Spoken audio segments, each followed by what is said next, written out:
Good morning, everybody, and welcome to today's morning thought. My name's Simon Jones. I'm one of the skippers on Bitterns Afloat.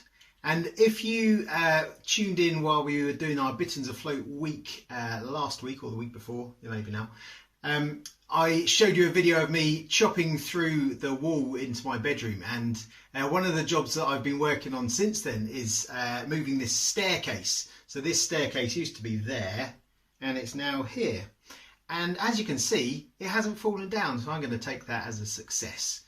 Now, while I've been doing this, we've had to still be able to get upstairs. There's important stuff going on upstairs, like there's a toilet and there's a couple of bedrooms as well.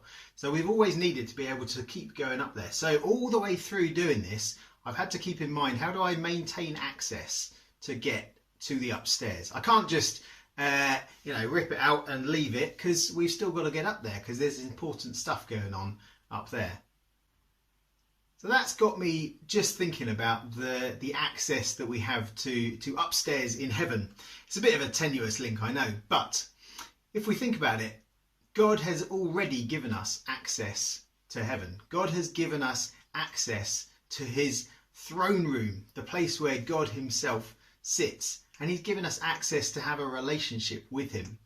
Sometimes we can think we've got to work really hard to maintain that access, but actually we don't. In the Bible, in the book of Acts, it says, "Whoever calls on the name of the Lord will be saved." It doesn't say some people who call on the name of the Lord, and it doesn't say people who work really hard will be saved. It says whoever calls on the name of the Lord will be saved. The access is always there. God has, once and for all, he's paid the price that takes away the sin that would be the barrier between us and him, us having access to him and where he is. He's taken that away once and for all, so we never need to worry about that. So if you're the kind of person, like many people are, who thinks, I've got to keep on trying to please God, and maybe one day you think, oh, I didn't do so well yesterday, so God sort of put the barriers back up again, and now I need to work harder, I need to say, I'm really, really sorry, God. Well, actually, yes, we do need to say sorry to God when we've done things wrong, but it's nothing to do with there being barriers up there again, or us not having access, because God has given us access once and for all. So if you have said to Jesus, Jesus, I love you, thank you for what you've done for me, I'm sorry for what I have done to you, I'm sorry for the way I haven't always followed you, but Jesus, I want to follow you now and I accept you as my saviour. If you've said that and you've become a Christian, from now on you always have access to talk to God. There is no barrier there.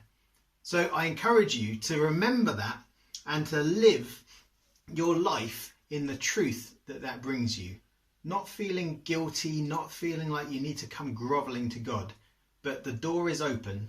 He is there. He's welcoming you into his arms. So every time you turn to God and say, hello, God, whatever you've done before, he's there. He is ready and listening and waiting with open arms to just welcome you in. So I hope that helps you over the coming days. Remember, the access to God is always open.